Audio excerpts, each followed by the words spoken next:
Madam माझ्या डिलिव्हरीला 7 दिवस झाले ते, तर त्याच्याबद्दल मी काय काळजी घेऊ शकते? पथ्य खूप कॉमन प्रश्न आहे बेटा, बरं झालं विचारलास.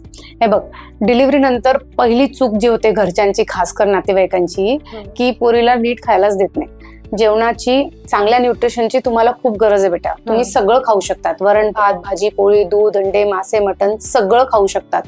ते छान फ्रेशली कुक्ड असायला पाहिजे, फुल्ली कुक्ड असायला पाहिजे, न्यूट्रिशन रिच पाहिजे. फिकं पाणी, पातळ, याचं पाणी त्याचं पाणी असं करून करून पेशंट जेवूच शकत नाही, तर मग दुधाची क्वालिटी पण नीट येऊ शकत नाही. मला माहितीये घरचे लोक बोलतात की बाळाचं पोट दुखेल का, बाळाला शी होतील का. सी, तुम्ही जे खाता ना ते तुमच्या स्टमक मध्ये जातं, ते काय डायरेक्ट ब्लड मध्ये नसतं. ब्लड मध्ये केवळ न्यूट्रिशन असतं.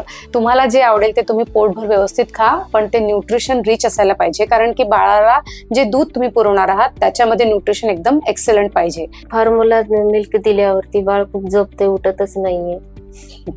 हे बघ, फॉर्म्युला मिल्क हे खूप हेवी असतं, ते मम्माच्या दुधासारखं नसतं. फॉर एक्झाम्पल, समजा एखाद्या दिवशी तुम्ही जर मटण खाऊन झोपलात, तर तुम्हाला दुपारी जर तुम्ही मटण खाल्लं तर लगेच संध्याकाळी भूक लागते का? नाही लागत. तसंच असतं बाळासाठी. फॉर्म्युला मिल्क हे खूप हेवी असतं, त्याच्यामुळे ते जर पोटभर बाळाने पिऊन घेतलंय तर 4 तास काय 5 तास पण बाळ उठणार नाही. आईचं दूध तसं नसतं बेटा. आईचं दूध पटकन पचून जातं आणि त्यामुळे बेबी बरोबर 3-1 तासाला उठतं आणि दुधाची डिमांड करतं. त्याच्यामध्ये खूप सारे इम्युनिटी बुस्टर घटक आहेत जे तुमच्या फॉर्म्युला मिल्क मध्ये नाही आहेत.